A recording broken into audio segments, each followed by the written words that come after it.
투자를 해서 돈 벌면 나쁜 거다. 불로소득은 안 좋은 것이다. 뭐 이런 생각을 하시는 분들이 있어요. 참 안타깝습니다. 여러분들은 그런 생각 안 하시죠? 이제 돈과 연관이 없는, 관련이 없는 사람들이 있어요.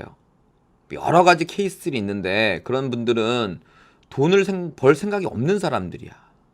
뭐 이런 분들 있죠. 폭망론주의자들. 폭망론주의자는요, 2020년에 생긴 게 아니고요, 계속 있었어요. 계속. 제가 경매를 하면서는 계속 우리나라 부동산이 어떻게 될 거다, 우리나라 주식이 어떻게 될 거다, 우리나라 경기가 어떻게 될 거다, 심지어 세계가 어떻게 변한다, 지구가 망한다, 이런 얘기들을 진짜로 그렇게 믿고 있는 사람들은 투자를 할 리가 없죠. 없으니까 돈이 나한테 따라올 리가 없겠죠. 더 나아가 이 폭망론 이런 진짜 재미 말고, 재미로 뭐 어쩌고 이런 거 말고 진짜 내 마음에 폭망론이 있다면 나는 부정적인 사람입니다. 난 부정적인 사람이 돈을 벌었던 소리를 들어본 적이 없어요. 아직도 그런 구시대적 생각을 하면서 돈을 번다라는 건 있을 수 있는 얘기가 아닙니다. 아까도 얘기했지만 투자를 해서 돈 버는 건 잘못된 것이다 라고 생각을 진심으로 가지신 분들이라면 우리나라에서 근로소득으로 돈을 벌 수 있는 양이 얼마나 됩니까?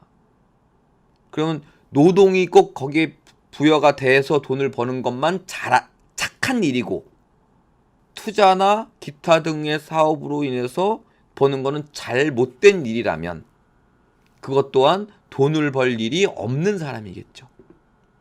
조금씩 더 구체화해 볼게요. 경매하면 안 된다. 경매는 불쌍한 사람을 해치는 일이고, 또 심지어는 나한테 재수없는 일이고 나쁜 짓이다라는 것들을 아직도 그렇게 말하시는 분이 계시더라고. 제가 경매 시작할 때 너무 많았어요. 그런 사람들이 지금도 너무 많으면 난 더 큰 돈을 벌었을 거야. 왜? 경매 시장에는 나밖에 없을 테니까. 한마디로 사람의 생각이라는 게 바뀌면 또 순식간에 바뀌거든요. 그땐 또 그렇게 얘기했는데 지금은 안 그런 사람도 많아요. 하지만 안 그런 사람보다 그런 사람이 여전히 많아요. 여러분, 주변 사람들한테 나 경매 한번 해볼까? 이렇게 한번 해보세요. 그러면 다 말릴 거예요. 말로는 걱정돼서 말린다고 하지만, 아니 뭘 해도 말리려고 할걸? 잘 되면 썩 본인한테 좋은 일이 아니고, 안 되면 거봐 내가 말렸잖아 이렇게 말할 수도 있고, 인식 자체가, 투자에 대한 인식이 여전히 필수라는 건 아직 멀었습니다. 경매는 역기능이 아닙니다. 순기능이에요. 여러분들이 저한테 돈을 빌려줬습니다.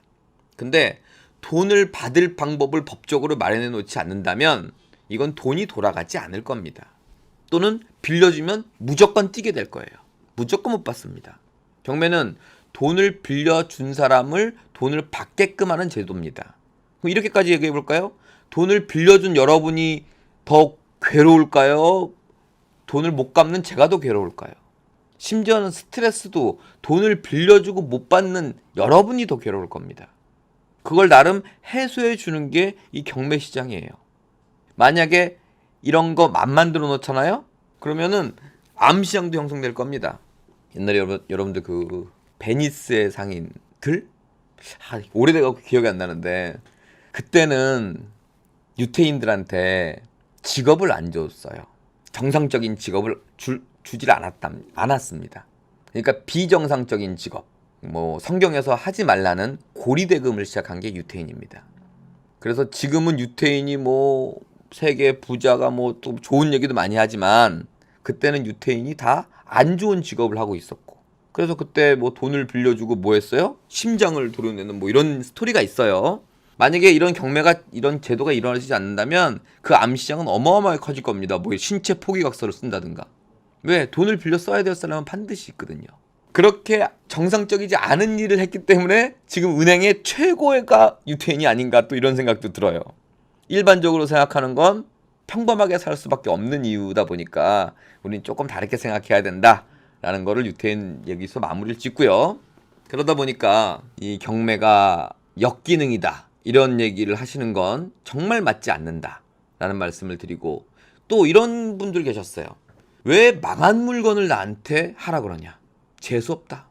저는 막 침 뱉는 사람도 봤어요. 물론 20년 전 일이지만 그게 재수없는 일이면 저는 진즉 망했어야 됩니다. 20년까지 끌고 올 수도 없었겠죠. 진즉 망해서 없어져야 하는 사람인데 저는 아주 잘 살고 있습니다. 그러면 제일 재수 좋은 사람은 누굴까요? 850만 분의 1? 한 그 정도 될 거예요. 살아오면서 번개에 맞을 확률보다 2배 높은, 여러분들 아세요 뭔지? 바로 로또입니다. 로또. 로또를 맞는 사람들은 진짜 재수 좋은 사람들이죠. 안 좋은 기사들이니까 제가 읽진 않고 여러분만 읽어보세요. 뭐 이런 얘기도 있고요. 이런 얘기도 있고요. 이런 충격적인 이야기도 있습니다. 이렇고요. 이렇습니다. 이 세상에 가장 재수 좋은 사람, 이렇게 비참한 최후를 맞는 경우가 굉장히 많다는 점. 저는 로또는 크게 관심이 없는데 워낙 소수니까 또 내가 만날 기회도 많이 없고, 하지만 전 두 번 만나봤어요. 로또 맞은 사람. 뭘 만나봤는지 아세요? 2번 다? 채무자로 만났습니다. 성공한 사람으로 만난 게 아니고. 그분들도 다 알아요. 로또 맞으면 건물도 사놔야 되고 뭐 해야 되고 다 압니다.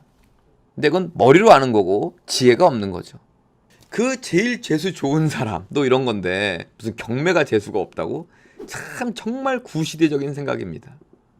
부동산은 운명이 없어요. 그 부동산의 소유자가 누가 되느냐에 따라서 운명이 바뀌는 거지. 자, 제가 아까 하다 말 얘기가 뭐였냐면, 뭐 신도시니 뭐 개발사업이니 이런 것들로 왕창 보상을 받은, 수십억에서 수백억 받은 사람들 썩 끝이 안 좋습니다. 로또랑 비슷해요. 로또보단 덜한 것 같은데. 그래서 저는 내가 번 돈이 아니면 내 돈이 아니다, 뭐 이런 약간의 그런 생각을 갖고 있는데, 한 번에 이렇게 자기가 감당할 수 없는 돈이 들어오면 꼭 끝이 별로 안 좋더라고요. 불로소득이라는 말이 대부분 사람들이 자기가 노력해서 그걸 만들어낸 겁니다. 그냥 가만히 있는데 갑자기 그렇게 된 게 아니고, 그리고 가만히 있는데 그렇게 사는 사람은 안 좋은 최후를 맞이할 수 있는 가능성도 높다는 얘기입니다. 따라서 좀 재수없다 이런 얘기는 좀 안 하셨으면 합니다. 일반인들은 알게 모르게 이 마음속에 부자들을 썩 좋아하지 않습니다. 뭐 대기업 누가 뭐 했다 그러면 에이, 나쁜 놈, 뭐 이렇게 생각하고, 좋은 차를 몰고 다니고 이러면 저놈 어디서 사기쳐갖고 저렇게 돈 벌었나, 이런 생각이나 갖고, 여러분들 그런 생각은 절대 하시면 안 됩니다. 그건 여러분들이 부자가 됐을 때, 미래를 생각했을 때 미래의 여러분한테 지금 욕하고 있는 거랑 똑같습니다. 아주 일부 그렇게 돈을 나쁜 식으로 돈을 번 사람도 있을지 몰라도 남다르기 있기 때문에 돈을 번 겁니다. 한 말씀 더 드리자면, 다시 한번 강조하자면, 미래에 여러분한테 욕하지 마라. 기억나세요? 아유, 날 뭘로 버는 거야, 난 대출 같은 거 안 받아, 이런 얘기. 옛날에는 그런 말 하는 분이 많았는데, 그건 뭐냐면 대출을 받으면 자기는 좀 부자가 아니다, 이런 고정관념이 좀 있었던 모양이었던 것 같아요. 얼마나 그 부자가 안 돼봤으면 그런 생각을 갖고 있겠습니까? 그래서 생각이, 문화적인 생각이든 사회적인 생각이든 그런 인식이 한번 바뀌기 시작하면 순식간에 바뀝니다. 근데 미리 바꿔놨다면 여러분들은 훨씬 더 빨리 부자가 될 수 있다라는 말씀을 드리는 바입니다.